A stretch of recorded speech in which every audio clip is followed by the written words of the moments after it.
Good evening from Central Pennsylvania. I want to thank our returning listeners and welcome those who are joining us for the first time. I'm your host, Ed Mann, Director of Training and Education for Provident.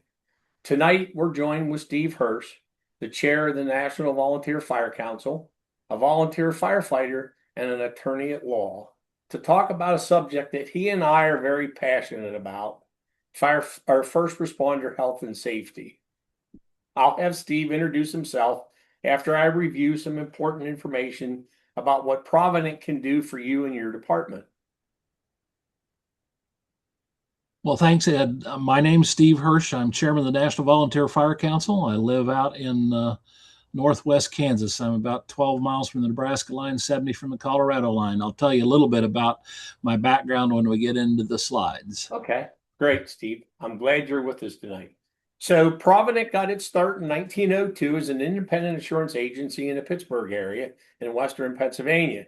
In 1928, the owners of the company discovered that volunteer firefighters who were getting hurt doing things for the volunteer fire department didn't have any kind of insurance or income protection to protect them while they were injured and couldn't work. So they started serving volunteer fire departments with a customized blanket accident and health policy all the way back in 1928. Today, Provident provides coverage to volunteer combination of career firefighters, emergency medical responders, and a multitude of programs. We also now offer a lot of our programs to law enforcement, and we also have some special risk policies for other nonprofits. Provident was voted again in 2025 as in the Lehigh Valley business is one of the best places to work in Pennsylvania. I believe it's like our 5th or 6th year in a row.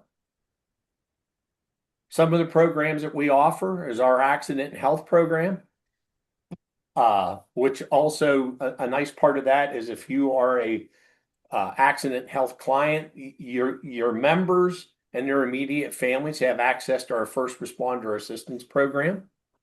We also have a 24-hour accidental death and dismemberment policy that not only offers protections for your members when they're on duty, but if they're injured off duty, there's also benefits as well.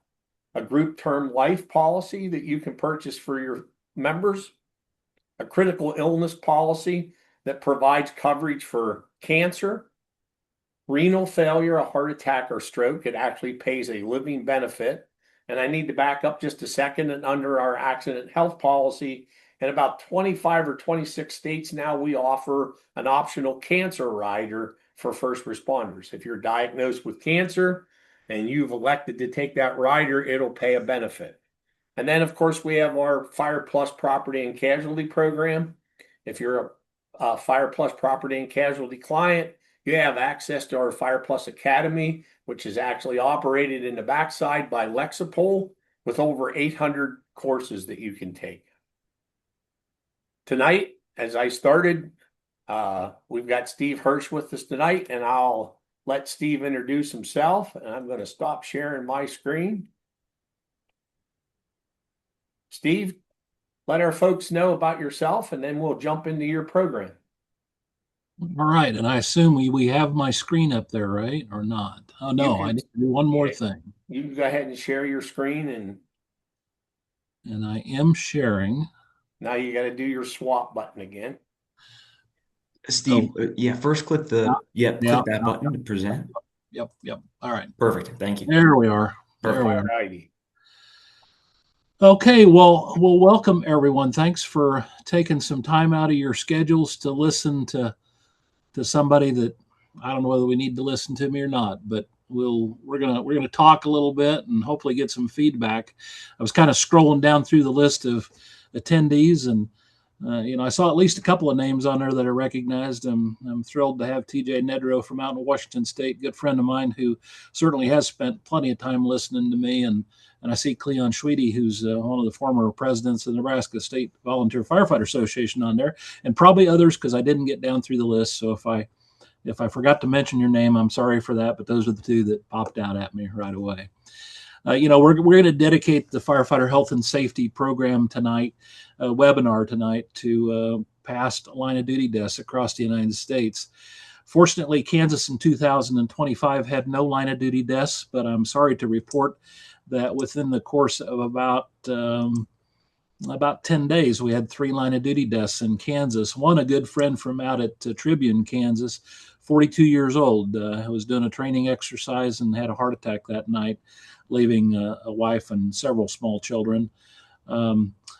Captain with the Ford County Fire Department at Dodge City, who died in the line of duty at age 52 of a heart attack as well. And then kind of a strange one, and I mention this because it is odd. A fella in the Kansas City metro area on the Kansas side of the line who 13 years ago had been out on a wildland fire, and apparently there was some poison ivy that was burning, and that caused an allergic reaction, starved oxygen to the brain. That happened 13 years ago. He just passed away at the Kansas Soldiers Home. So he'd been in a nursing home ever since that happened. So, we kind of expect the heart attacks. We expect the rollovers, certainly in a wildland setting, to have breathed smoke from poison ivy and then dying from that eventually is certainly kind of an oddball situation. But these are people who gave their all so that we could be protected. And so I want to dedicate this not only to those 3 people from Kansas, those are just the ones that I've mentioned, but rather all of our line of duty deaths across the United States. And I'd be a little remiss too. Ed mentioned the fact that I'm a lawyer. Hopefully you won't hold that against me, but in my regular life, I'm not only an attorney, I'm the DA in 3 counties. So my law enforcement officers mean an awful lot to me as well. And I had the privilege about 10 days ago to be at the Fallen Law Enforcement Memorial in Washington, D.C., which I'd never been to. And it just breaks my heart. It breaks my heart to go to Emmitsburg. It breaks my heart to see the fallen law enforcement officers as well, who I value their service as well. So, several years back, one of my firefighters came into my office. It was snowing outside, which means it has to have been at least 2 years ago because we didn't get hardly any snow out here this year. But he told my secretary, he said, you might want to tell Hirsch that his rear window on his pickup is open slightly, and he's going to get snow in there. And I said, yeah, I know that I do. I couldn't get the thing shut. I went back out. I pushed and pulled on the thing. I couldn't get it to go shut. So, the next day, I went to the Ford dealer and I said, you got just a minute to take a look at this window? I said, I've pushed and pulled. I can't get it to shut. And pretty soon, yeah, we've got time to do that. Pretty soon he came back and said, well, it shuts just fine. And I said, I don't understand what's going on. And he said, well, you said you were pushing and pulling on it, right? I said, well, yeah. He said, you know that's on a button, right? No, I didn't know it was on a button, and it's up there by the map lights. And once I figured that out, why, it's pretty easy. But, I think that's kind of symbolic of where we are with firefighter health and safety. I knew what the problem was, but I didn't know exactly how to solve it until somebody helped me with that. And, that's what the fire service is about is, it's a strange story. Maybe it's not a fire story, but I think it's symbolic of the fact that if we tell our firefighters how to be healthy and how to be safe, they'll take it and run with it. And I think that's what that story is symbolic for. So I currently serve as treasurer of the Kansas State Firefighters Association. A little bit about me. I've been on the board of the State Firefighters Association for 26 years, I guess. I was secretary for about 19 years. When I got elected as chairman of the National Volunteer Fire Council, they moved me from the secretary role, which is a pretty time-consuming job, just as it is in most state associations or your fire departments. And they moved me to a first vice president position because we all know that vice presidents don't do anything. And shortly after I became vice president, the president retired from his job on the Topeka Fire Department, and I ascended to the role of president, which I don't mind making kings. I'd never really intended to be the king. Or maybe I can't say that. We're in a no kings world, I guess. But at any rate, I became president. I served in that role for a little over a year, and then moved to the treasurer position, and I'm currently holding that. Like I said, 26 years there with a great bunch of people. And the State Firefighter Association in Kansas is one of the training agencies. So we're out somewhere once a month doing training. 2 weeks ago, week and a half ago, we were in Beloit, Kansas, doing training there on all sorts of skills. So I like to kind of keep my hand in that training aspect. And I serve as training chief for Sheridan County Fire Department. That's an all volunteer department. It is the second county in from Nebraska, the third county in from Colorado. We have about 2,500 people in the entire county, about 140,000 head of cattle. But we also roster 105 volunteer firefighters in a county of 2,500 people. I have the best people in the world who serve as my firefighters, men and women alike, and a lot of young people, and I'm very proud of each and every one of them. About several years back, I was elected as chairman of the National Volunteer Fire Council, and it's been my privilege to serve in that capacity and represent volunteer firefighters around the globe, doing presentations and hopefully making a difference in their lives. One of the first things, because training means a lot to me, both from being in the State Firefighters Association and being training chief of my own fire department, I asked the question, what are we doing for training at the NVFC? And I sort of kind of got the deer in a headlight look. And since that time, most of you know, or I hope that you know, that if you go to nvfc.org, you will find lots of training programs there. And I think they're just stellar programs, not only web-based, but we also have some in-person presentations as well that we can come out to state associations or fire departments and make those presentations. So that's been one of the, hopefully that'll be a legacy of mine, is being able to move the NVFC in a direction of providing some training for our firefighters. So my history in the fire service, as probably a number of you, I know Ed certainly is this way because we talked about it when we did the podcast here a couple of weeks ago. I'm second generation firefighter. That fire truck, that's a 1964 fire truck. That's sitting in front of buildings in Simpson, Kansas, all of which are now torn down. I was just there a couple of weeks ago. The fire station is there behind. You'll see some guys standing back by the window. One of those is my brother, my oldest brother, who was in the Future Farmers of America chapter at Simpson, Kansas. Population now less than 100 people. At the time I was growing up, was about 150. But the FFA chapter there was challenged to attempt to set up a rural fire district for that community. They had a fire truck in town, but it was a chain-driven American LaFrance. It didn't carry any water, so it didn't do any good out in the country. What people did was they got buckets and put water in them and used gunny sacks and flappers and tractors, which is still the best piece of firefighting equipment invented for the wildland setting, in my opinion.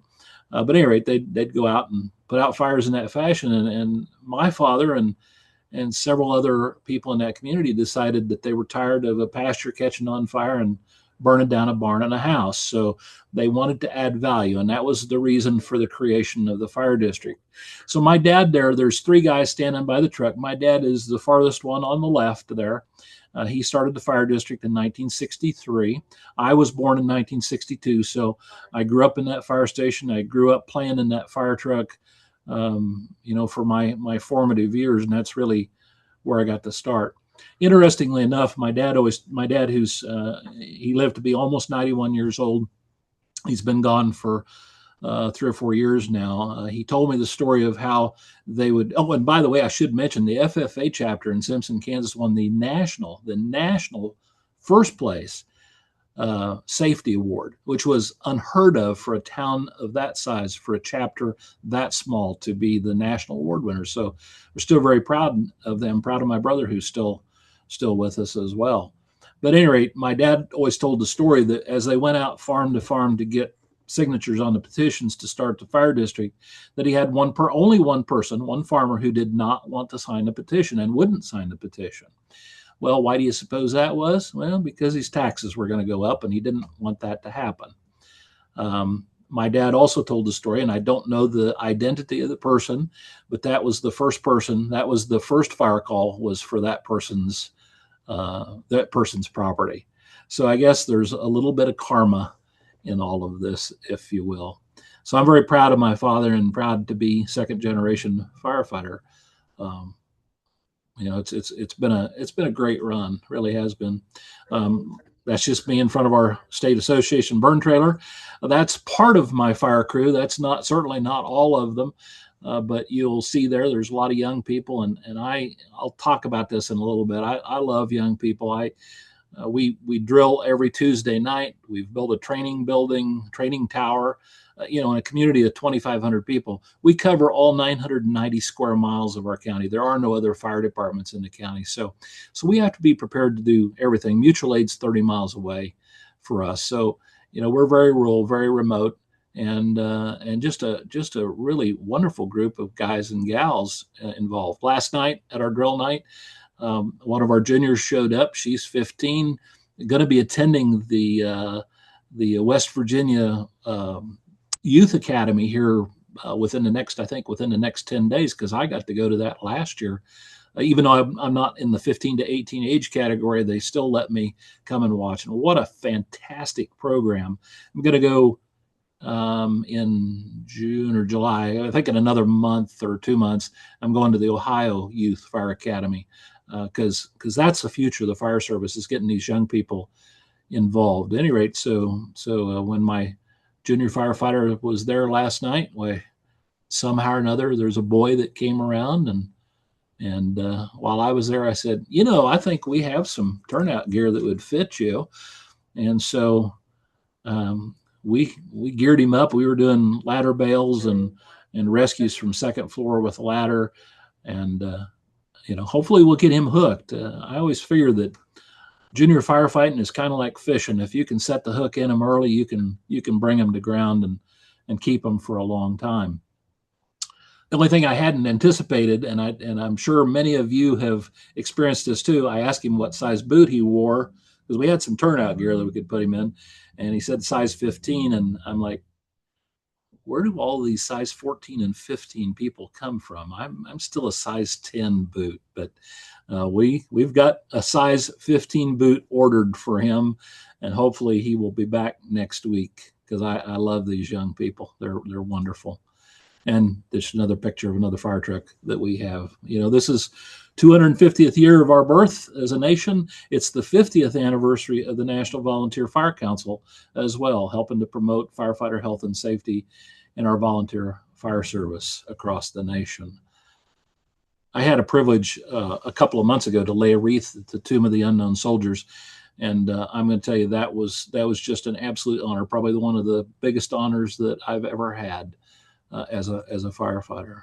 So I think my pickup window story that I told, it's pretty symbolic of the volunteer fire service. We really don't have solutions to the problems that we have until we ask for help, and then once we ask for help, we can get all sorts of answers. The strength in our team, especially in the volunteer fire service. If I look at my own fire department, I got a lawyer on there. That doesn't do you much good, but I got somebody that works at the local John Deere, two of them that work at the local John Deere dealer. I got somebody that works for the gas company. I've got an insurance agent. I've got scads of farmers. And I'm going to tell you what, there isn't anything that they can't do, can't build, can't make move. They're just super people. And that's not my fire department. That's the volunteer fire service all across our great nation.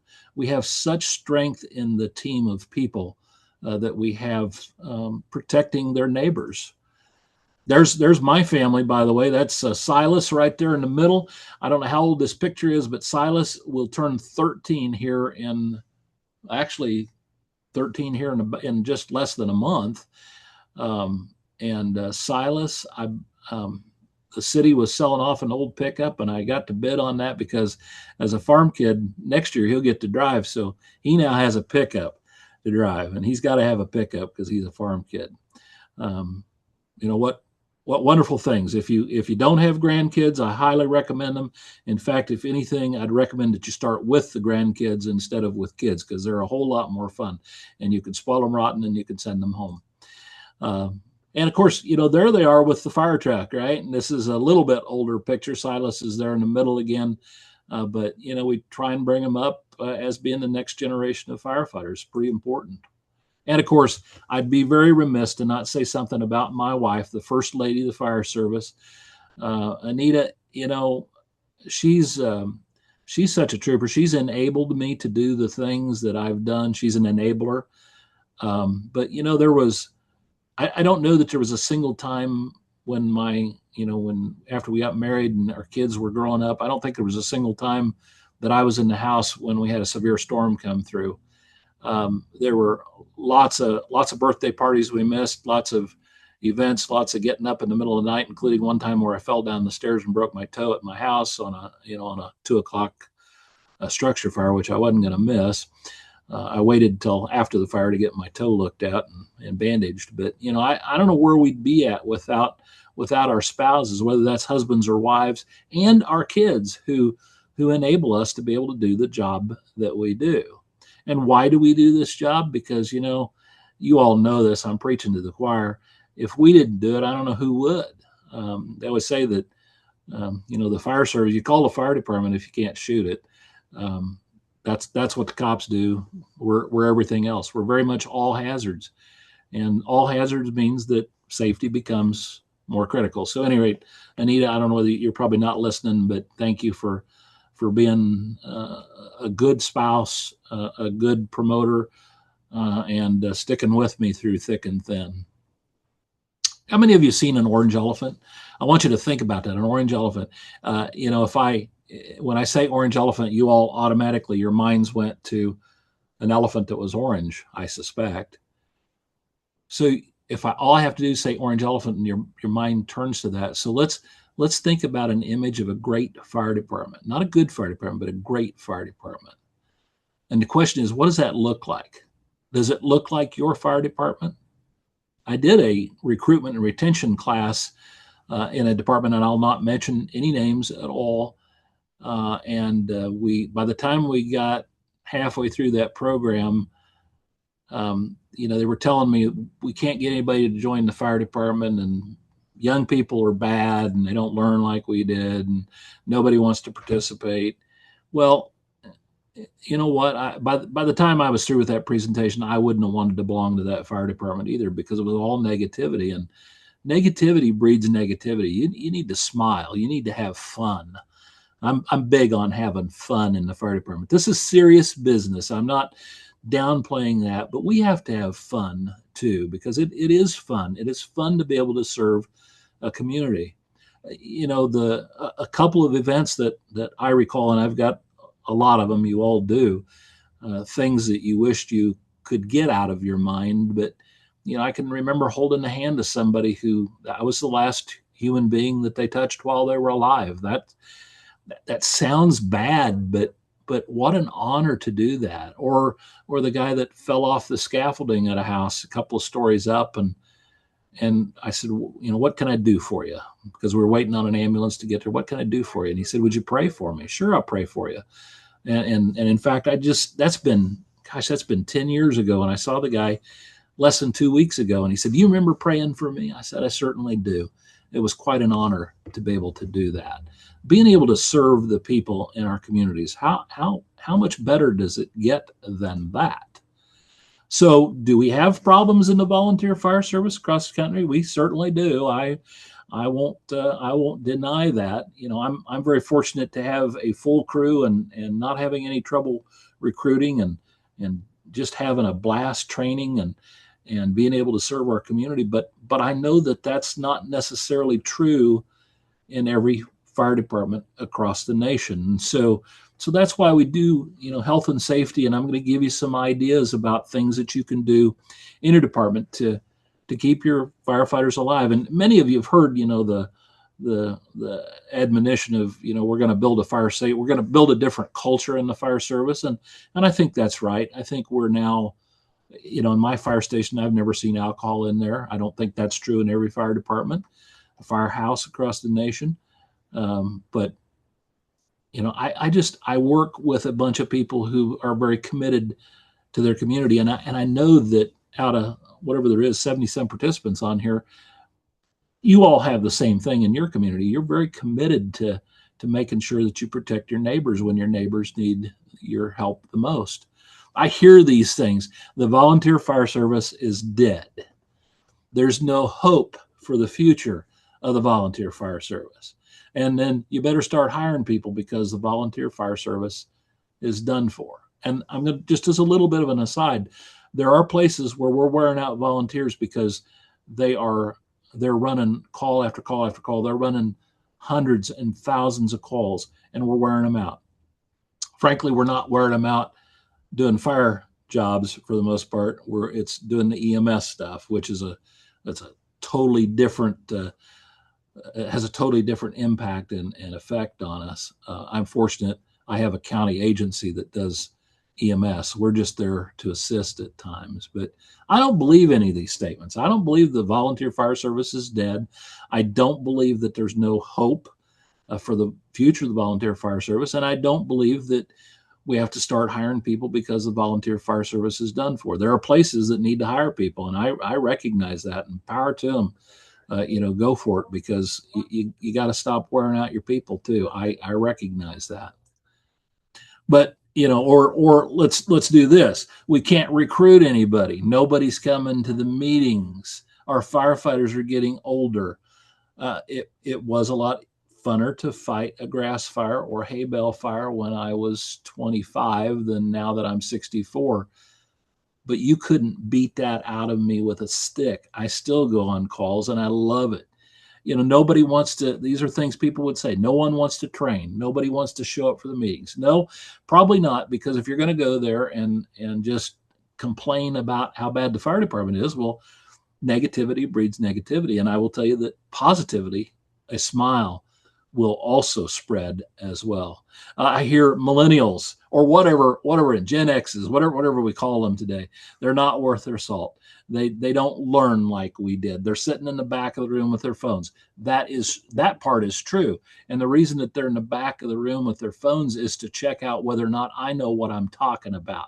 And that makes me more responsive as an instructor and as a mentor to those people when they know that I know what I'm talking about. People don't have the time to volunteer. These are things you'll hear. Yeah, that's probably true. Our time is, it's very valuable to people. And if you're requiring scads and scads of hours in order to volunteer for something, why, and they don't have the time, that's a difficult thing. And it's a balance test between making sure that you're trained properly and making sure that you're not wearing people out. People will say we don't have funding, and that's true in a lot of places. I know people will find it surprising, but in Kansas, we've got fire departments that operate on $5,000 a year budgets. I don't know how they do it. They got dirt floors in the fire stations. Some of them don't have running water. They certainly can't afford to buy a new truck. I just bought a new brush rig for $250,000. Who would have thought that you'd buy a brush rig for $250,000? And I have a Class A pumper on order, and I don't even want to tell you what that's going to cost. You all know what it is. We scared off people from volunteering because sometimes we say, well, thanks for volunteering to be a firefighter. You're probably going to die of a heart attack, or you might get cancer, or you might take your own life. And we have to be honest with people when they come into the volunteer fire service, but we also have to tell them there's solutions. Just like that window, there was a solution, and once somebody told me that window stays shut now. The complaints even get worse than the things that I have mentioned. Some of us don't have red fire trucks, which the red ones are ripe.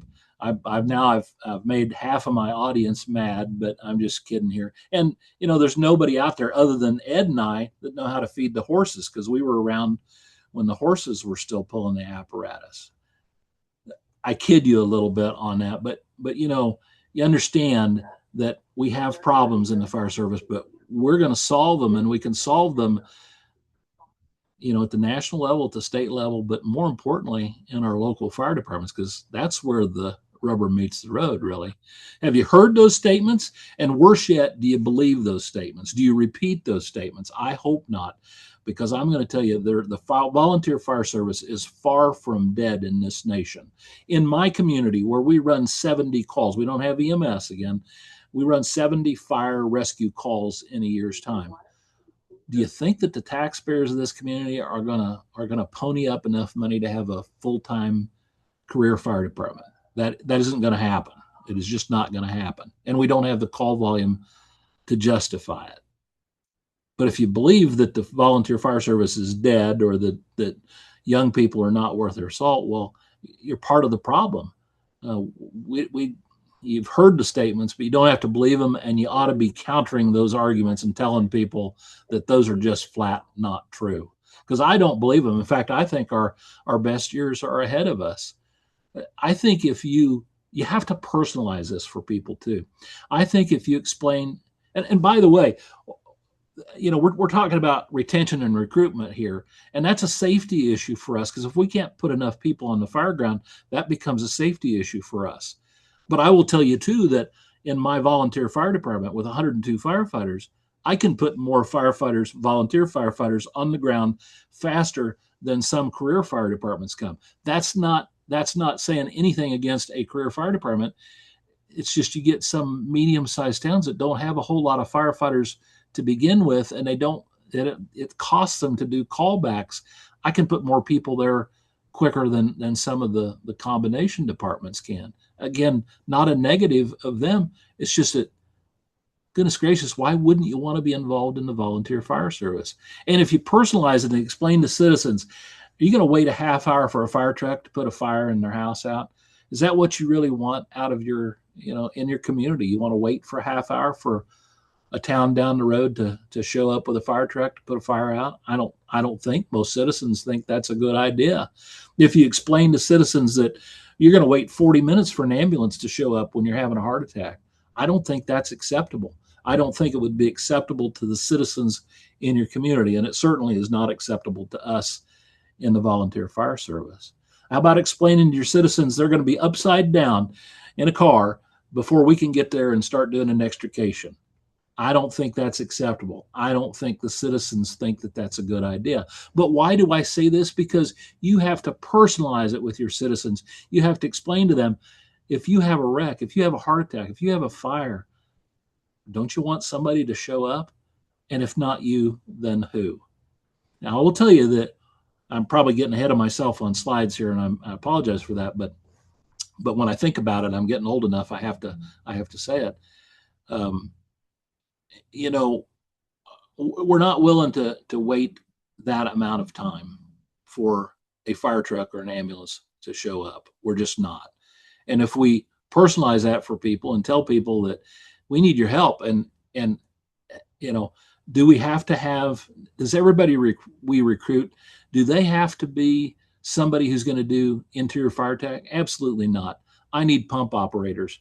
They don't have to do interior attack. I can get all that support personnel that I need. I can find a local photographer who, for the cost of a pager, would respond to the fires and take pictures so that I can use them for training purposes.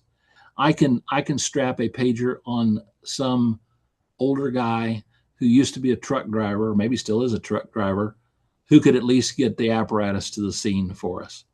I think, for me, I always want to recruit somebody that will clean the bathrooms in the station, because nobody else seems to want to do that. But I think we have to think outside the box and think about recruiting people in non-traditional ways. Obviously, when my dad started that fire district in 1963, did they have women on the fire department? Absolutely not. There was no way that was going to happen, and we have gotten past that little stigma, and we have lots of women involved in the fire service and do a great job. No different than this nation 250 years ago was fighting a scourge of enslaving a whole bunch of people, and we're past that. In fact, the fire service was probably way ahead of the country in terms of not treating people poorly. until somebody told me how to close that rear window on my pickup, I had no clue how to do that. Yeah, I could have picked up a book, but sure was a lot better that somebody told me. So I want you to know I don't have all the answers at all, but I certainly have some suggestions, and that's what we're going to talk about tonight. So let's talk about the issues. Let's figure out what the fix is, and let's do it with the understanding that our firefighters in our communities, our volunteer firefighters, are our priority, because that's our number one resource. I can have, I got, I don't know, $5 million worth of trucks probably scattered over the county, sitting in my bays. They don't do me a lick of good unless I've got some volunteers who are good enough to get that truck out the bay and are safe and are healthy. That's because that's our number one resource. We started several years ago. I've been lucky to have chiefs who would tolerate some of my suggestions, and one of them I came up with was, since we meet every week, every couple of months, let's have a meeting that's dedicated to talking about our health. And that involves bringing a doctor in and talking about blood pressure. That involves bringing our local health department in to do nutrition talks. That involves talking about our teeth and what a role that plays in our health. It means that we offer, not mandate, but offer blood screening for our firefighters. And the reason for that, in fact, one of my firefighters started, his first meeting was the meeting we did on dental health. And when we left, I said, so did you think that your first meeting in the fire service would be talking about your teeth? And he said, no. But he said, I do understand it, because I can see the priority that you're putting upon our health and our safety. And that's exactly the message that I wanted them to have, was that they're our number one resource, and we're going to make that a priority just as much as changing the oil in the trucks. These are our resources that we've got, and they're good ones. I've had the, I don't know, privilege or misfortune, whichever way you want to say it, of being in departments who have suffered line of duty deaths or serious injuries, and usually the first comment that comes out of somebody's mouth, without exception, really is, "I didn't think it had ever happened here in my community." Well, I'm going to tell you, if you think that a line of duty death or a serious injury of your firefighters could not occur in your department, then it will happen in your department, because you're not doing everything humanly possible to protect the health and safety of your firefighters. That doesn't mean that doing all this stuff that I won't have a line of duty death in my department at all, but I am committed to doing everything humanly possible to make sure that my firefighters are safe and happy and well adjusted as any firefighter could be. So what are the issues out there? Well, we know that heart health is a big issue. It's the leading cause of death in firefighters, both career and volunteer. And I know I was looking at the 2025 statistics here a while back, and this is a leading cause of death among firefighters. Cancer may be number one, actually. It's just that we're not tracking that very well as being occupationally caused. But we know, at least statistically anyway, that heart health, heart attacks are our leading cause. And obviously we had 2 of our 3 line of duty deaths in Kansas this year were from heart ailments.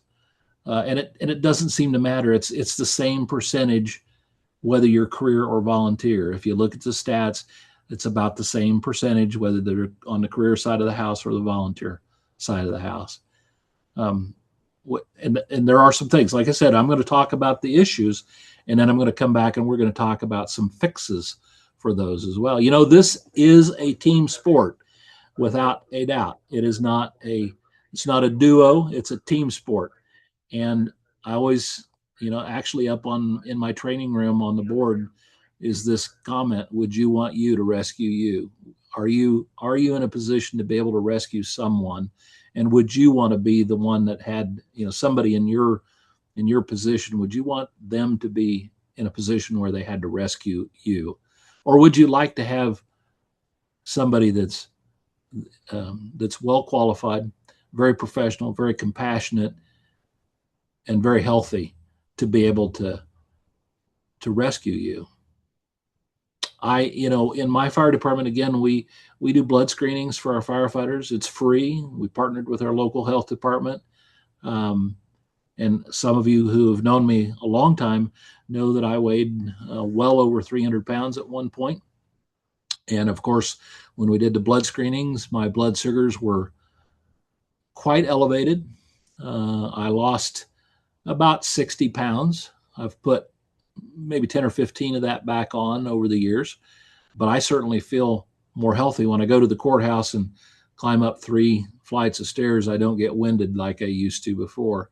And, I showed you the pictures of those grandkids. I really would kind of like to be around to watch them graduate from high school, to be able to walk down the aisle with someone they love very dearly and, be a part of their lives and maybe of the great grandkids as well. Mental health. Mental health, we know, is a big deal. We hear a lot about how the military, people in the military, alarming statistics about how often they will take their own lives. Those statistics are just as bad in the volunteer fire service, in the fire service as a whole, volunteer and career. Way too many people taking their own lives. And why is that? If I sit here right now, and I'm going to do it, if I sit here right now and I close my eyes, as I'm doing right now, and I think back to the worst possible scene that I've been on, I can think of a couple of them that probably run to the top, and they're terrible. They make me sad. They make me, if I ever smelled those smells again, I would know exactly what it was. And over a lifetime, by the way, the guy who retired from the Topeka Fire Department and ended up making me president, I always loved what he said about these type of psychological things, the events that we participate in, and that is that this is an injury to the brain. I love that. It is an injury to the brain, and over a lifetime, those things accumulate on us, and some people want to take their own lives. Again, it's a problem. We're going to talk here in a little bit about what I think are some solutions to that. Cancer. You'd have to have your head in the sand to not know that cancer is a big issue for us. Why is it a big issue? Because of the stuff that we're not doing and the stuff that we should be doing. When my dad started in the fire service in 1963, what was burning at that time? It was all wood and paper, right? And you didn't have to, it wasn't as big a deal. They didn't have SCBAs for a long time.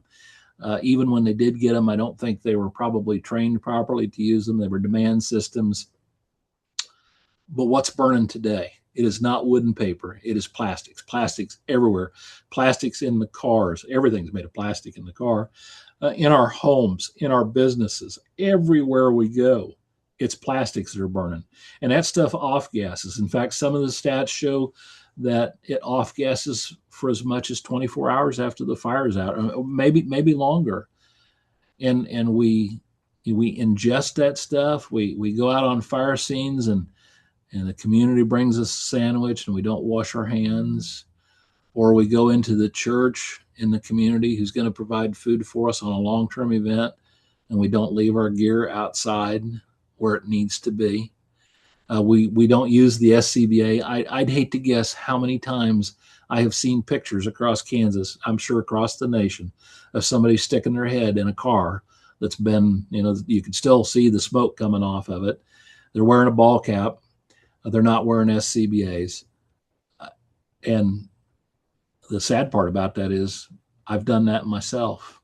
And it was some of the stupidest stuff that I've done, because there isn't anything in that car that's going to be good for me. We're putting our lives in a toxic soup mix that we should not be putting our lives into. And sometimes, then we drag this stuff back to our families, right? Because where did we wash our gear in the early days? Well, we took it home and washed it in the home washer and dryer. And then when we understood that we didn't want to expose our families to that. Why we took it to the local laundromat so we could expose the entire community to that. Um, it's the stuff that we aren't doing and the stuff that we should be doing. Read for God's sakes, read the Lavender Ribbon report and the update to that. Do the things that are in there. I often tell people Moses gave us 10 commandments. The Lavender Ribbon report gives us 11 best practices, not 10, but 11 best practices that we need to be using in our fire departments. Can you do all of them? Maybe not, but can you do some of them? Absolutely. Any different than the firefighter life safety initiatives? Can you do all of those? No, probably not. But you can do some. You can do something to build that fire safety culture in the fire service. So, here we are. I just told them you're going to die of a heart attack. You're going to get cancer and die a slow death. You're going to take your own life. And I do think you have to be honest with new firefighters coming in. But we also don't have to scare them off, because there are none of these problems that don't have a solution. And I'm going to give you some of those solutions. If you give firefighters information, they'll run with it, just as I needed information on closing that window in my pickup. Once I knew how to do it, it was easy. And I think when it comes to firefighter health and safety, it's the same way. We just have to give them the information, and they'll do even more than what I expect of them. So what do we got? Solutions. Let's talk about heart. Let's talk about fitness for duty, exercise, nutrition is important. And we know that the number one reason that we see with people having heart attacks is that they're not hydrating. And we've got to hydrate out on these scenes. We got to push the water, and we got to do a better job about that. So one thing the NVFC is doing, we've got the partnership with Anheuser-Busch, providing tens of millions of cans of water across this nation. Probably a number of you have received that water in your fire stations. And sometimes citizens ask me, what can we do for you? Well, how about you bring us a case of water? That's a good deal. I don't have to pay for that out of my budget. But there's hydration is so important. And then for those of us who are male, we don't do checkups. We don't go in and have our annual physicals because, I don't know, I guess if we get around sick people, we're going to turn out to be sick ourselves. But we got to get past that. We have to understand that we have to take care of ourselves, because if we don't take care of ourselves, we can't take care of the community that we're in. And if you go to the NVFC website, look at the heart healthy stuff. In fact, there's some new stuff I think that just came out in our heart healthy program. There are recipes that use beef, even out here in beef country. All sorts of fitness and exercise routines that you can use, and talking about nutrition to your firefighters, things that, quite frankly, we had the doctor come in and talk about high blood pressure. I wished I'd have known some of those things 25 years ago. Was that information available? Yes. But now I'm bringing it into the fire station and training people and training myself to be a better, more healthy person. When it comes to solutions on the mental health angle, the NVFC's had to share the load program for many years.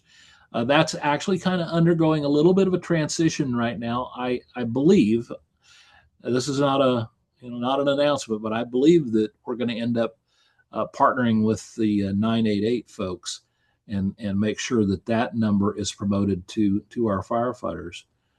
One of the things that I see, we've got what we call the 1033 Foundation in Kansas, and I know they've got chapters. They started in California. They've got chapters all over the nation, now headquartered in Kansas with a great bunch of people who are going out and doing, after action debriefs, whatever you want to call them. But I will tell you that sometimes it would be better if we'd get in and do classes before the fact, not after. Make sure that our people who are firefighters understand what they're getting into, the things that they're going to see, not to scare them away, but to prepare them for the things that you're going to do as a firefighter. And in fact, in my department, that extends to our families too, because our families, that's our first line of defense. I see my firefighters probably once a week for sure, but sometimes more frequently than that. But my wife sees me about every day. And so that's our first line of defense. When something's going a little haywire, that's our first line of defense. So get out there and make sure that your families are trained to deal with the mental health issues that we potentially have. These are not insurmountable. There's no reason for somebody to take their own life. I understand why, but also understand that we as a fire service, we can do, and we're doing way better. We can do better. We're doing way better than what we were, when I started myself in the fire service many years ago. When my dad started, why they didn't talk about that kind of stuff, and now we do talk about it, and we do because we value the lives of our firefighters, and we want them to be as well adjusted and as healthy, both physically and mentally, as we can. Make sure that you're doing classes for your families. I think that's so important. Cancer. I mentioned earlier the Lavender Ribbon Report, all of the best practices that are contained in that report, dedicated to firefighters who have had occupational cancer. Jimmy Seavey with the Cabin John Park Volunteer Fire Department, also a career guy with DC. Brian McQueen up in New York. Guys, Jimmy didn't survive. Brian did. I will tell you, I have no problem with taking care of our firefighters who get cancer, both financially and taking care of their families if the ultimate price is paid. But you know what I'd a lot rather do? I'd a lot rather keep them from getting cancer to begin with. And that means following those best practices, keeping people to where they're not going to get exposed to cancerous materials, and making sure that gear is clean, and making sure that they're going in and doing annual physicals, making sure that they're going to the doctor.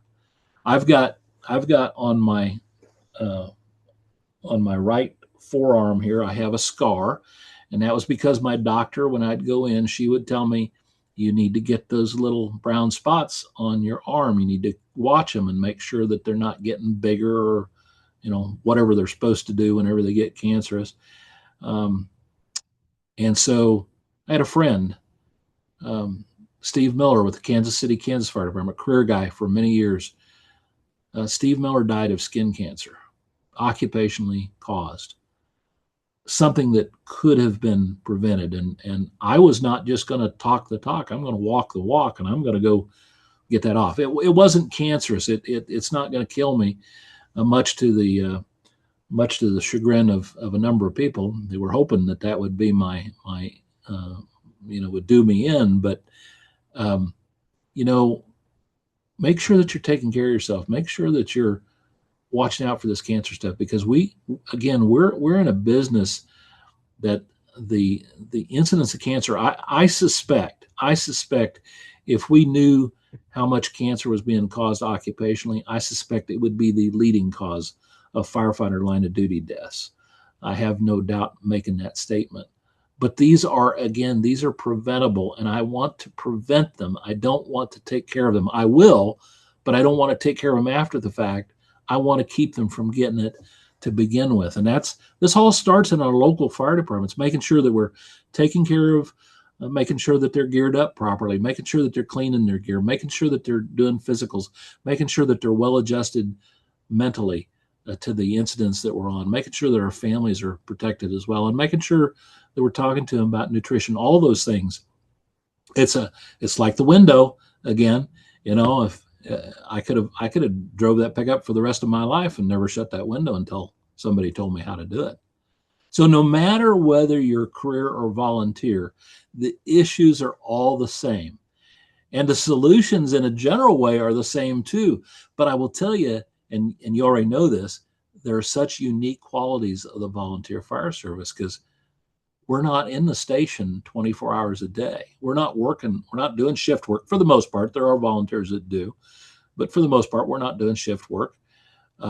We can't control their lives. We can't require them probably to do things that we would like them to do, to get physicals, to do blood testing, to make sure that they're cleaning their gear, although there's a lot of those things that we can require. But the volunteer fire service is unique, much more unique than the career fire service, just because of who makes up our ranks, and that adds a little bit to what we have to do to protect our firefighters.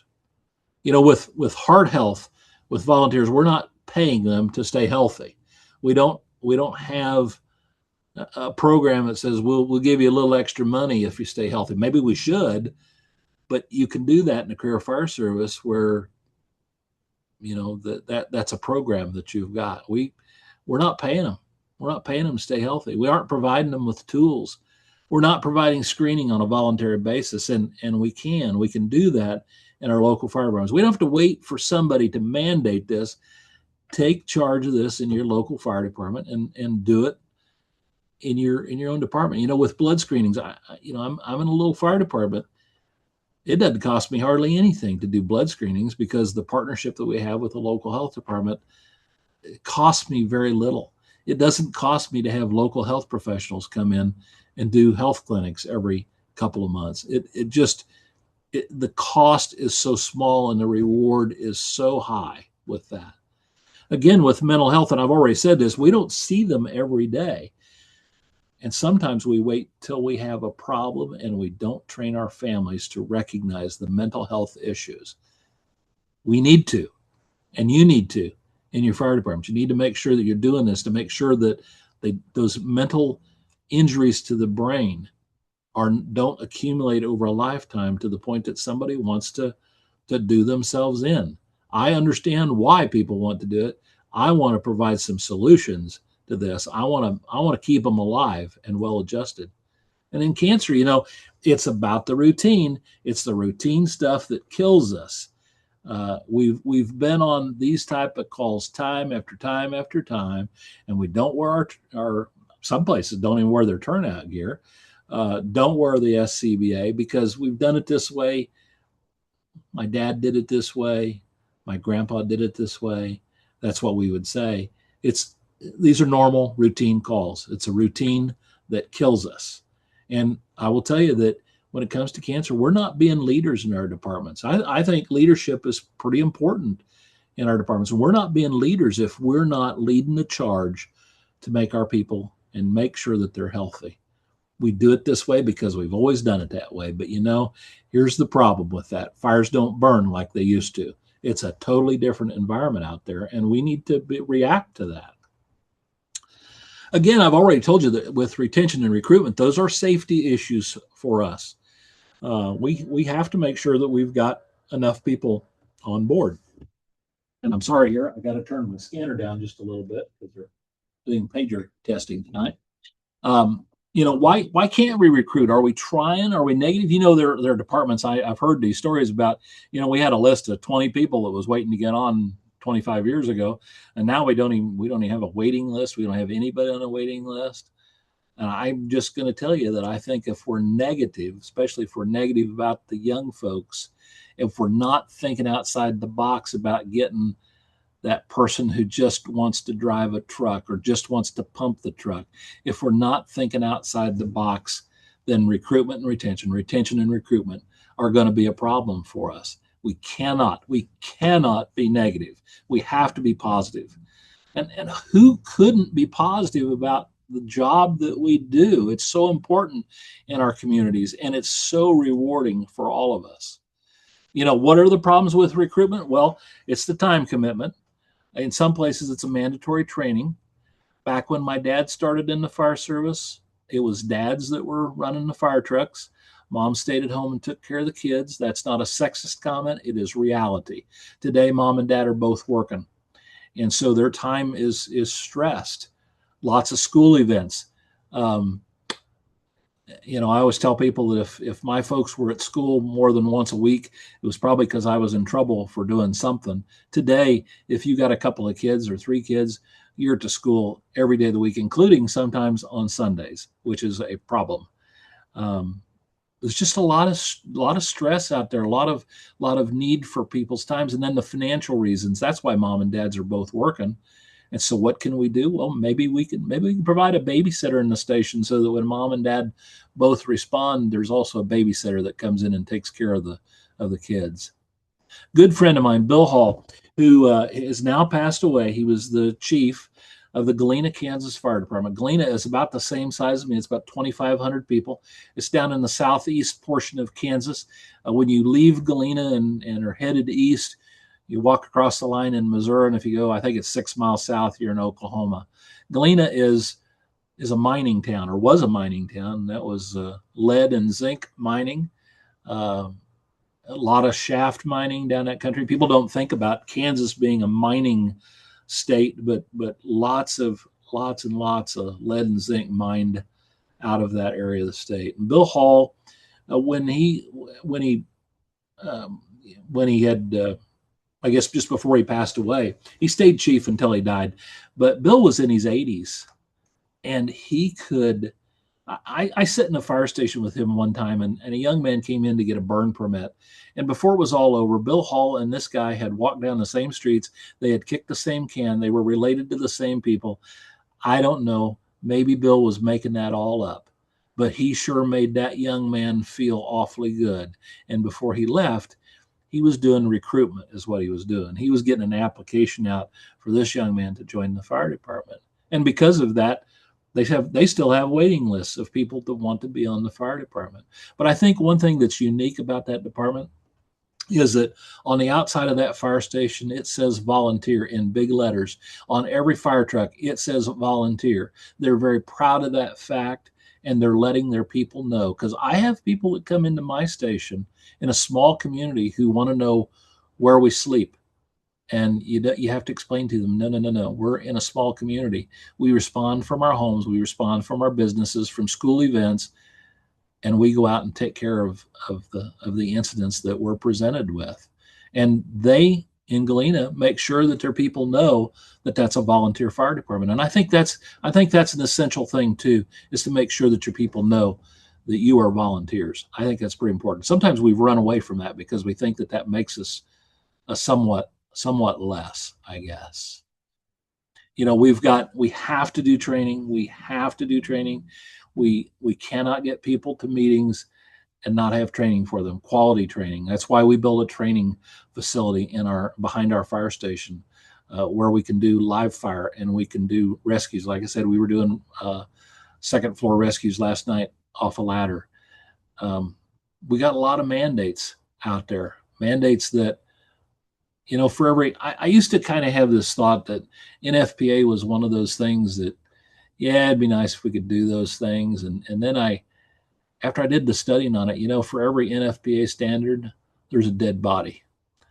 There's a reason that those standards are there. It's because somebody has died in the fire service from something that we were doing that we shouldn't have been doing. We've become this all hazards agency. I was just talking with the fire chief at Glen Elder, Kansas, just a little bit ago, and I asked him. I said, and I do this in my chief officer class too. I said, how many incidents do you go on, especially if you're doing EMS? How many incidents do you go on that you pull a hose line? Well, it's not high. How many incidents do you go on where you wear the SCBA, where you have to wear, where you should be wearing the SCBA? It's a small portion. But yet, what's the one piece of equipment that we go on every call with? And that's our apparatus. And that kills too many firefighters. And we have to promote driving skills because, when I was a kid, when I was about Silas's age, I was driving a wheat truck to town, dumping 200 bushel of wheat on a single axle farm truck. I could barely see over the steering wheel. But that's not reality today. We have young people that come into the fire service and they have not a clue how to drive a truck. And then we're gonna recruit them and we're gonna put them behind the wheels of a very heavy truck that has lots of water on it and weighs a lot. And we're gonna expect that they know automatically about how the car that they drive doesn't react in the same fashion that fire truck does. We have got to make sure that we're giving them the driving skills that they need. And then the next thing is we do all the EMS training and we do all the ladder bales and all that and the driving skills, and then we find that we don't have anybody that can engage the pump because we've forgotten that. We've forgotten the basic skills, and the basics are the basics, and we have to continue to train on the basics. You know, when we were in COVID here a few years back, we're kind of in an area where we're already geographically distanced from one another. 2,500 people in a 900 square mile county, and the cows don't seem to mind. They never minded COVID. We didn't wear masks for a long time. We did initially, and then we stopped. I'm not saying whether that's right or wrong, but that's just reality. But for a few weeks, we felt that we had to go remote on our training, and so we did some Zoom classes. And I'm going to tell you, I still have people who want to do Zoom classes, not every week, but once or twice a year, they want to do Zoom classes. I've had Brian McQueen talk to my people from New York about cancer. I've had Chris Naum from up in New York talk to my people. I've had Tommy Miller in West Virginia talk to my folks about EV classes. I even had Dave Bullard down in Georgia do a class on forcible entry via Zoom. It can be done. It is not something that they want to have every time, but with Zoom, you don't have to pay to bring an instructor halfway across the country to do training, quality training that you're only going to get at some of the big schools like FDIC or Fire Rescue International. You can bring those people into your department and give them some tremendous training. And generally speaking, for very little money, because they're not having to travel and stay at a motel and all that stuff. Don't discount the possibility of doing some distance learning as well, virtual learning. And like I said, I did one with forcible entry because I wanted to see whether or not we could do it by Zoom, and it worked out really good. Guys still talk about that class, so don't overlook that as a possible as well. We do have a lot of solutions out there, and I think the National Volunteer Fire Council is leading the way on that with lots and lots of training opportunities, lots of stuff for retention and recruitment. Go to our makemeafirefighter.org website where people can be connected. If you're looking for volunteers and people want to volunteer, they can type their zip code in and they can be connected with you. Lots and lots of information on the NVFC website for fundraising. I'm fortunate. I live in the western half of the nation, and we rely almost entirely upon tax support. We don't have to do fundraisers, not like most of you who are out there doing barbecues and pancake feeds and raffles and all that stuff. I don't have to do that. I have a good tax base to be able to do it. But there's lots of information out there about fundraising. An amazing amount of information on the NVFC website about junior programs, how to set one up, forms so that you can get parents to sign off on it, just all sorts of information you need to start a junior program. There's not a fire department in this nation that shouldn't have a junior fire program. If you got one person in it, that's one more than you had. And are they going to stay with you? Maybe not. They may go off to college. You may never see them again.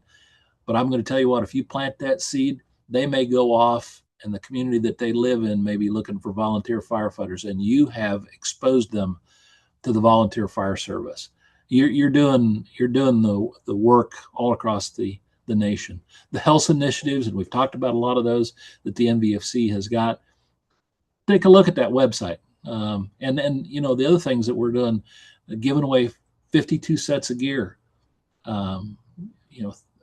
4 sets of gear to 13 different departments. And I've convinced my staff to be able to let me call those departments and give them the exciting news that they won gear. The $10,000 awards from State Farm that I think they're now at $1.5 million a year. 10,000 may not sound like much, but if your budget's $5,000 a year, that's a lot of money. The tens of millions of cans of water that we're providing. Many of you remember the battery giveaway that we had with Energizer. That's been a few years back. And that list goes on and on. The Nutella program, I think that's 5,000 this year. The computers that we're providing from in partnership with State Farm. Just lots and lots of programs there. And then, of course, always watching out for funding at the national level. When the chief from Glen Elder called me today, he was talking about, should we apply under AFG for a truck? And quite frankly, I probably dissuaded him from doing that, because we started out with the firefighter assistance program that had $1 billion in it 25 years ago, and now has 340 million, I believe, give or take. And so we've got a third of the money that we had 25 years ago. And unless you haven't been to Walmart lately, things cost a lot. And if you've been in the market or watched anything about fire trucks, you know that not only fire trucks, but anything that you paint red and put fire on the side of, whether that's a ladder or a pike pole or a SCBA, those things cost a lot of money. And so we got a much smaller pie that's being divided up into much, much smaller pieces. And so, but the NVFC, one of the missions that we've got is to protect that funding at the national level and making sure that those programs are reauthorized. Again, I talked a little bit about COVID. This is kind of a throwover slide from back when we were in COVID. I would tell you that we did a lot of recruitment during COVID, and we did it because of our virtual training that we had. We brought people onto the fire department still, and a lot of people were doing some virtual fundraising as well. It can be done. It can be done. Again, give the fire service a problem, and we'll solve it, right? And I spent a lot of time on this. I'm going to spend a little more time. We've got to get young folks involved in the fire service. That means people that are younger than me. They are like sponges. They are absolutely like sponges who they soak up information, and they just do wonderful things, and they're doing it for all the right reasons, because they want to be part of something that's bigger than themselves. They want to give back to their community, because I find that they're not any different. That young man who needed a pair of size 15 boots, he has bigger feet than I do, but he isn't any different in the heart. He wants to do for his community. Of course, we were pushing him along the way too, but I think he recognized the need for being involved in the fire service. They learn in different ways. Like I said, I've got them in the back of the classroom with their phones out, or out on the training ground last night with their phones out. But that's because they're trying to make sure I know what I'm talking about. But I really, truly, honestly believe that they're as committed to the mission as we were when we started.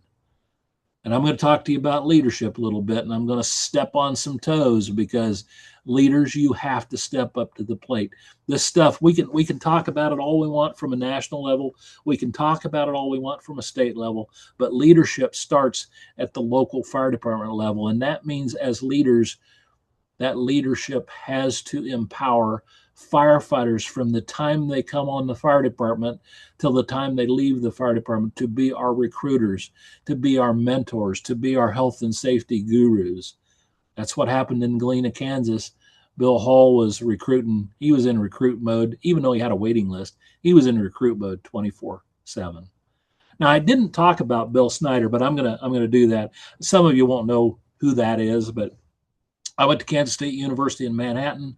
When I was there, the running joke was that if you got a ticket from Riley County Police Department for speeding, you had two choices. You could either pay a fine or you could go to a football game.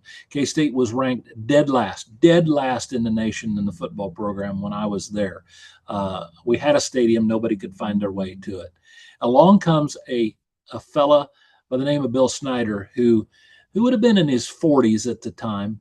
And he took a program from dead last in the nation to a world-class football machine. Bill Snyder was able to get 18, 19, and 20-year-olds to play their heart out for him. That is a leader. And that's something that we could learn in the fire service a lot from Bill Snyder too. Because Bill Snyder retired. He retired in his late 50s, early 60s. And the next coach that came in absolutely destroyed the football program at K-State. Within a couple of years, we weren't dead last in the nation, but it was not a good program anymore. And so they went back out and they recruited Bill Snyder to come back a second time. And now Bill Snyder, who was in his 60s at that time, he's retired again, but when he was in his 60s, he came back to run that football program.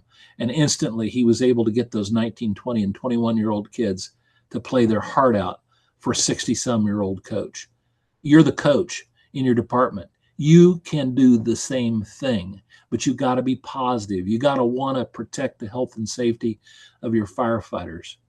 Bill Snyder is a hero in my book, not because I'm a K-State alum, but because of what he did with young people. I think that's so important. Bill Snyder's daughter, by the way, married a firefighter who I believe is now a firefighter at Olathe in the Kansas City metro area. So there's also a fire connection there as well. We have to emphasize the positives. We got to continue to stress that these are neighbors helping neighbors. And what choice do we really have? Because in my case, mutual aid's a long ways away. There is no better job. It is clearly a better job than being the DA. I can guarantee you that. I love my cops, but being a firefighter is number one. It's, I don't know, maybe being the grandpa might be a better job, but this firefighting gig, that's quite a deal. And I'm going to tell you, for this old farm boy from north central Kansas, that's where I grew up, to grow up in the fire service and to become chairman of the National Volunteer Fire Service Council, it's like some young man growing up to be president, except this is better because we get to do fun stuff. There is no better job than being a volunteer firefighter. I want you to also live out your faith here, because prayer is what's going to sustain us through the tough times, because we are in a life and death business. Putting the fires out, that's kind of glorious until somebody's trapped inside. Working the wrecks certainly isn't. Seeing somebody's liver lay out on a 2-lane road, that ain't much fun. But if we do not forget the admonition that we have to love our neighbors and never forget. I tell people, if you get to the point where you're so callous that dead person means nothing to you and you're not affected by it, it is time to get out, because the people that we're helping are God's people. Every one of them. Somebody loves them. Somebody created them. Somebody raised them. And man, we're in a business to be able to help out every one of those people. I'm fortunate too with our young people. I have firefighters who have bought into the idea that part of our mission is, yes, to put out fires, to extricate, to do storm watching, all the things that we do in the fire service. But I've been very fortunate to have firefighters who also understand with our young people. I keep coming back to young people. With our young people, that we have to be mentors to them. We can make them productive citizens. We've had people in our youth programs, in our Explorer program, who come from very troubled lives. And God bless our firefighters who have mentored them at every step of the way and have made them very productive citizens. What better thing could you do with your life, really, than that? I don't believe the volunteer fire service is dead. There's absolutely no way. I think we're just getting started. I think we need to be leaders. I think we need to make leaders. And I think we have to love what we do and show people that we love what we do every day. Oops, I think I slipped too far there. By the way, here's another one that I'm just going to throw in here kind of gratuitously. You know, firefighters are also taking a hit. Folks are not just out there shooting at cops. They're shooting at firefighters too. Make sure, and like I said, I just kind of throw this in, it's kind of an aside, make sure that you are training your firefighters to be defensive, self-defensive. And there's a firefighter support foundation that can provide you with slides on self-defense. Make sure that your firefighters are protecting themselves. It's a different world that we live in. Make sure your firefighters are protecting themselves. You know, our goal of all of this is to keep our firefighters safe. Doesn't matter whether we're volunteer or career, we all are built the same way. So what can I do? What can you do in your department? Make sure that you're looking out for the physical health of your firefighters.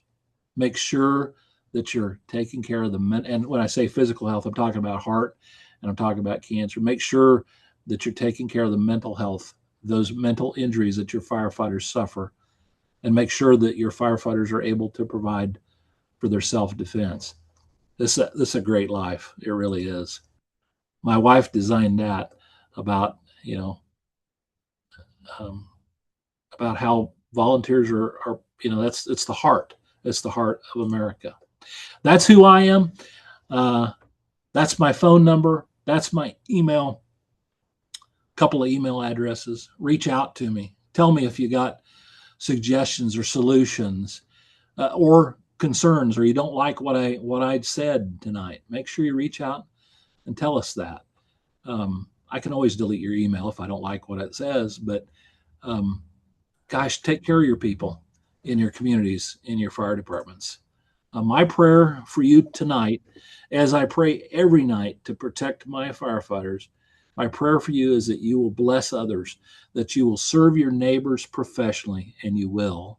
Professional doesn't have to do with a paycheck. Serve your neighbors professionally, and I pray that God will watch out over you every day and your firefighters every day as you serve others in your community. All right, I'm going to stop sharing there. I've kind of droned on a long time. Let me see here if I can get back. There we go. All right. There you are. So I'm done with the slides. I've bored you to death.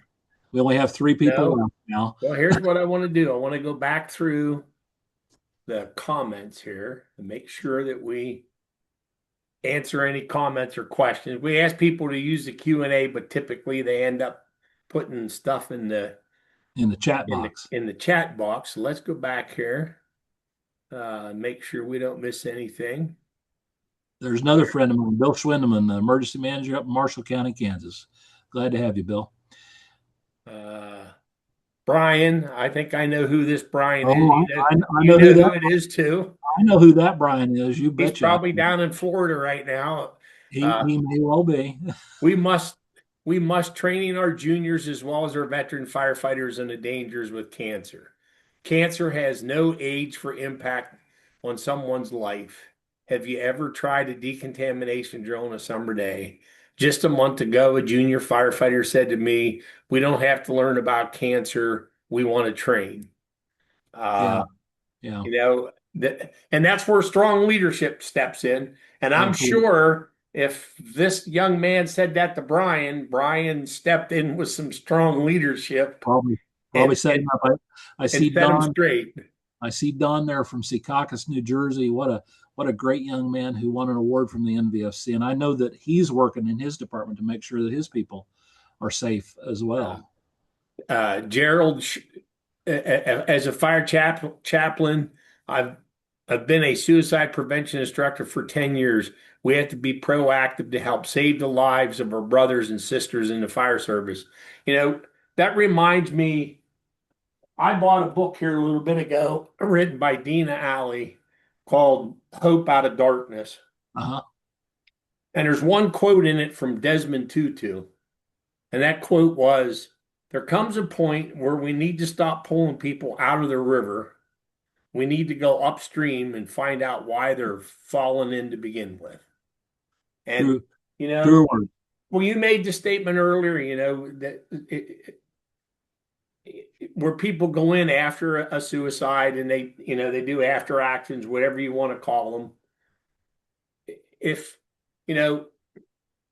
things are good at the firehouse and you're doing your part to try to help your membership have a decent home life, you're doing a lot upstream to begin with.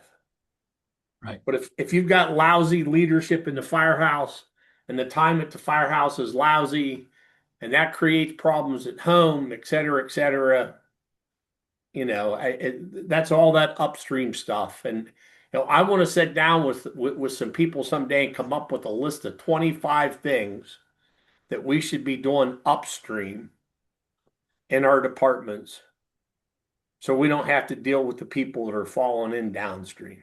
Mm-hmm. TJ Nedro, firefighters must learn to be wise firefighters. Thinking you're smart isn't enough, so learn the facts and look to retire having been wise throughout your service time. Old firefighters are safe firefighters, right? Yeah. Brian made the comment, "My fight will never be over till the Lord tells me it's time." Yeah. A lot of nice comments. Donna Dingler, "You think we have the common sense for our health, but we ignore testing we need. We fail ourselves with cost. We have mindsets of decades old mentality. We ignored our mental health. Now we have a culture in which hardly can hold accountable because if they declare you hurt their feelings. I agree we can be positive about the job because I love it, but also career firefighters need to understand the service we give and the standards in which we give it. I do both. I feel more passion in my volunteer agency than a very highly paid career agency. I'm positive the quality of training is there. The mindset of the job seemed to be more catering to the whims of the employee. We need our standards and expectations because the attitudes I see will result in another line of duty death. I want to prevent that any injuries and harm that could come to a firefighter. You know, Steve, I have a very good friend of mine, God rest his soul, who passed here last year. And I always looked up to him, but he made a comment to me one day that kind of set me back, and that was, I don't read NIOSH reports anymore because they say the same report after report. And I said, did you hear what you just said? Okay. If the reports read the same thing report after report, then we haven't learned our lesson. Yep. And it's frustrating to me to know that those reports are there.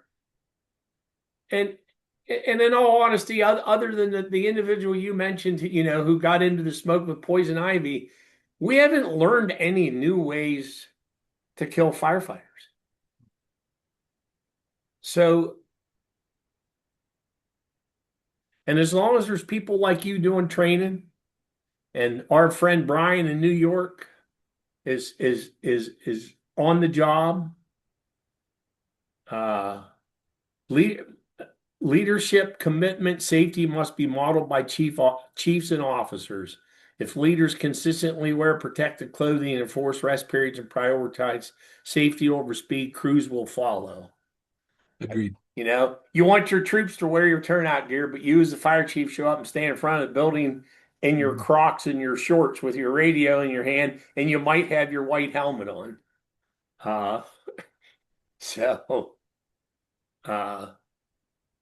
The other thing I want to mention, you mentioned the NVFC numerous times.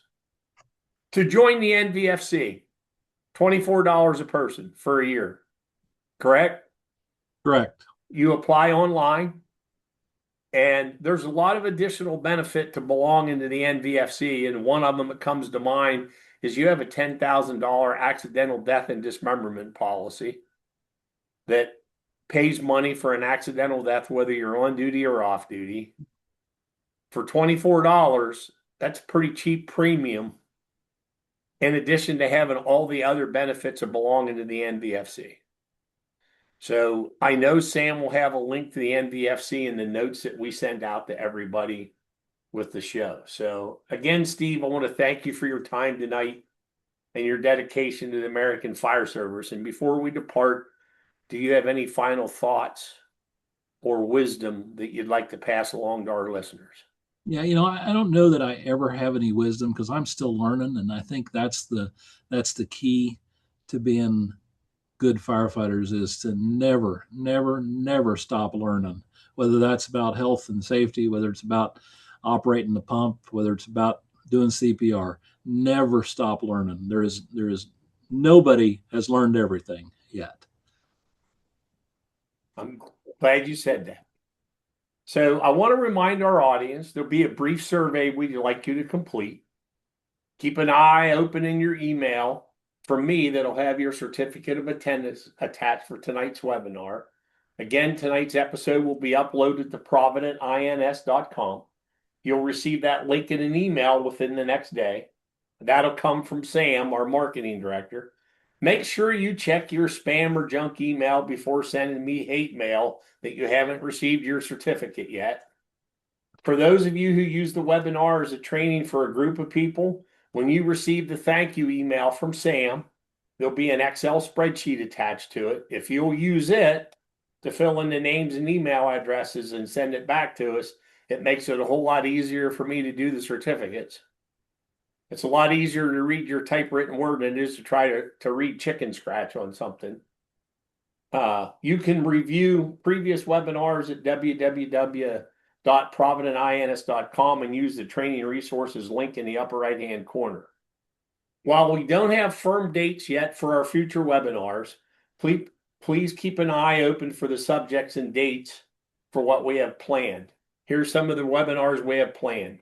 Ray McCormack and Mike Alt will be talking about water mapping, surface coverage, and the technology behind the hen nozzle. Zach Hirsch will be doing a presentation on autism awareness for first responders.